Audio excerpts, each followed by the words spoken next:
Hey there folks, this is Josh, Stony Ridge Farmer. Welcome back to another beautiful sunny day. It's gonna be a hot day here on the Stony Ridge. Well, we're lucky. We're gonna be in the cab of that tractor. That's our TYM T1104 tractor, and today we're gonna be working with the Moskeo flail mower. And if you haven't seen this on the channel yet, we're gonna kind of walk you through it a little bit and let you see what this mower is all about. This thing is awesome. It is a mower for mowing your fields and pastures that makes it look like a zero turn went over it. It really does an impressive job, and it offsets to several different settings. So come along today. We first got to lube everything up, then we got to head over to the pasture and get busy working. All right? Woo! I ain't afraid of work. I ain't afraid of play. I ain't afraid to get the job done and do it my own damn way. I ain't afraid of life in times like this. If you mess with my freedom, I'll tell you just what you can kiss. All right guys, welcome to the Stony Ridge Farm channel. If this is your first time here, please pound that like button, jump in, subscribe to the channel. I'd love to have you back. This is a first generation 150 acre farm. We've got some cows, we've got meat birds, chickens, gardening, all kinds of fun stuff, and even farm dogs. So what we're gonna be doing today with Big T, the TYM tractor, is getting the Moskeo mower lubricated and over there to the pasture. Now I've already cut probably 3 or 4 laps around the pasture, but I wanted to show you guys with some cool drone footage how this offset mower, you can mow directly behind the tractor or you can offset it off to the side and get up under the brush without beating the crap out of your tractor. So it's really, really cool. It can reach way out on the other side of the tractor and it mows like a zero turn. So this thing articulates in so many ways. So it'll move all the way out this way. It will go upright, completely upright. It will go downward like this, I think almost to a 45-degree angle. So we'll mow some embankments that are down, like pond banks and stuff like that. We don't want to get too close to the pond, so we can drive right over the dam and drop it and mow right down the edge of the dam. It takes some getting used to. There are how many? 2 hydraulic remotes on the back of this thing right here. So one works the arm up and down and the other works it this way, back and forth. So we're gonna hit this thing with a DeWalt grease gun. This DeWalt grease gun right here is awesome. I love it. A lot of folks really hate on the power grease gun. I don't understand why you'd hate on the power grease gun. I'll post a link down in the video description. This thing is super easy, man. You just pull the trigger. Come on, man. Don't fight technology. Use it. Use it for farming. Use it for what you're doing. Use it for lubricating your equipment. When you've got 20 pieces of equipment on the farm, this is a handy tool. Cool. So let's get to lubricating, then we'll tilt this up and show you guys some of the cool features. Guys, remember, lubrication is the lifeblood of your equipment, so keep it lubed for sure. I always wipe off my grease fittings if I can get to them before I instill my grease. We're gonna put about 3 or 4 pumps in each one. Just like that. This thing is pretty cool. It has a little sticker for every grease point on it.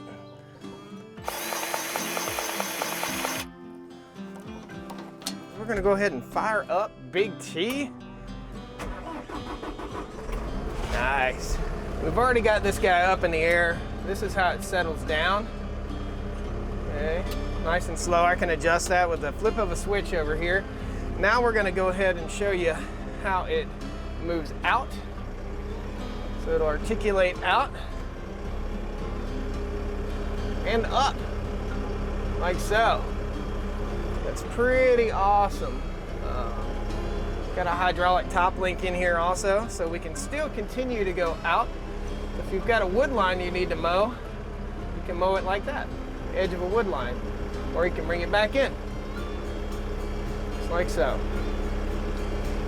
Very, very nice. Let's get a close look at the blades so you guys understand how this thing works. So this is how a flail mower works. There's a roller in the back right here. This roller cruises along the ground. There's a flat back here to keep things from slinging out, but you still want to stay back, I think it says 300 feet or so. These are the cutting blades or hammers, okay? Now this rotating assembly right here moves around, and basically these hammers come down and kind of grab and kind of cup and cut.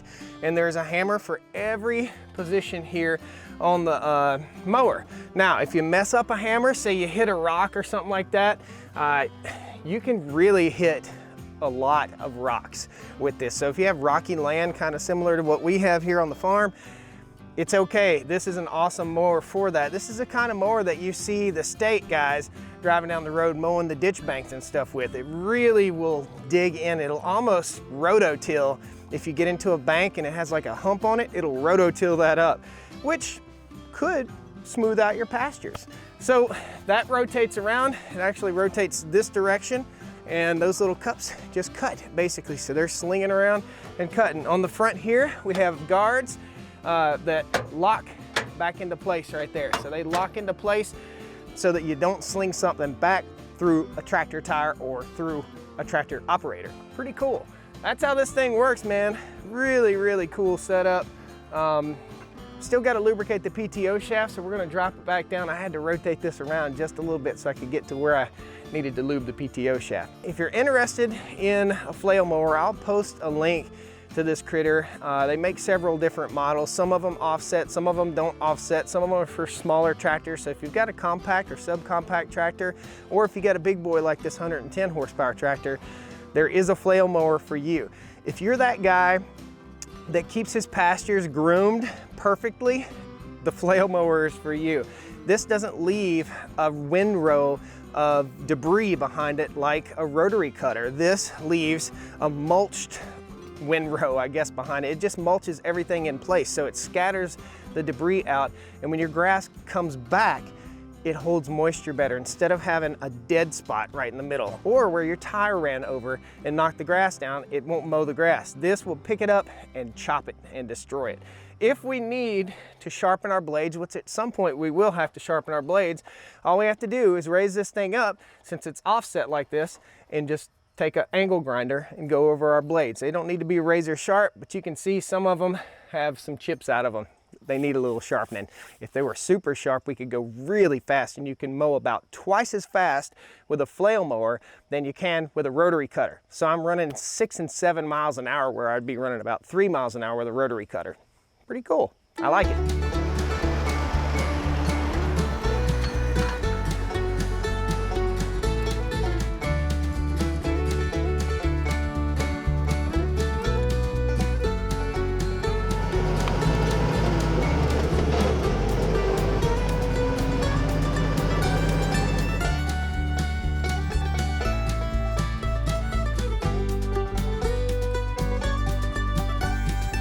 Alright guys, so I'm out here in the pasture. You can see I just mowed over a spot that used to be a garden, so it kind of was lump. We'll get you some cool footage of this thing as it works back here. It is kicking some butt.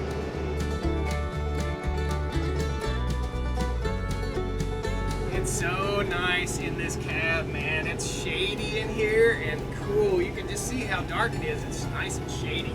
Look at that. So we're gonna crank up the speed a little bit. I wanted to get some footage before I sped up so you guys knew what it was doing. The thing is doing a great job.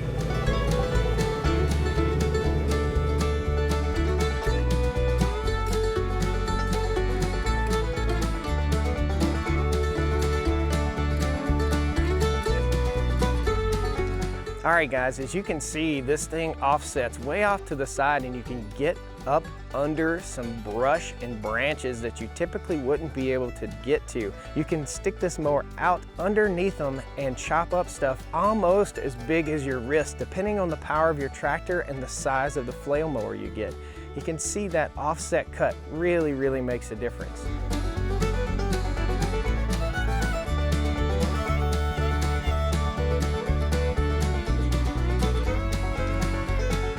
So now you can see just how nice it is when this thing is mowing in the offset position. You're not running over the grass prior to cutting it. So we might sacrifice a little bit of cutting width by not running over the grass, but man, what a beautiful cut. And again, with this flail type mower, you can mow nearly twice the speed that you could mow with a conventional rotary cutter mower. So it's really, really awesome, and the finished product is great. You see no windrows of grass. So in other words, there won't be little stripes of dead grass next year that you have to mow over. So if you're mowing a field just to keep it up or to feed the land, and or if later on you're gonna cut hay, you won't have to worry about clogging up your hay cutter after cutting with the flail mower. All the debris is just mulched and put right back into the land, and it cuts it down to about 3 inches high. Looks like a zero turn has cut this. All right, man, guys, I don't even need to say anything. This speaks volumes. That speaks volumes. Look how beautiful the grass turned out. Absolutely awesome. The T1104 has been an awesome tractor so far. Super, super happy. Sitting in that cool air conditioned jump out here. It's 93 degrees. I was about to freeze in there, so really, really happy. Again, the Mosquito mower, I'll post a link to this critter in the video description down there if you guys are interested in checking one of them out. I love the flail mower. The flail mower does an awesome job. I mean, look, it looks like it was cut with a 0 turn. Can't complain about that. Awesome job. Good job, Big T. Thanks a lot, guys. I appreciate watching the channel today. Hope you enjoyed this little video. Got some pretty cool drone footage and just had an awesome time. I cut my mowing time on this pasture from about 6 hours to about 3.5. I was mowing at about 9.5 miles an hour. That is awesome. See you next time. Woo! Down to the Stony Ridge, bring your wife and bring your kids. We're living life pure and sweet. That's the way it's supposed to be, Stony Ridge. Some of the old-time farmers and young-time farmers who think they know everything on earth. Oh, I used to pump that thing. I could just do it by myself. Why would I need to buy something like that to make my life easier? Why do you have a computer? Why do you have a cell phone?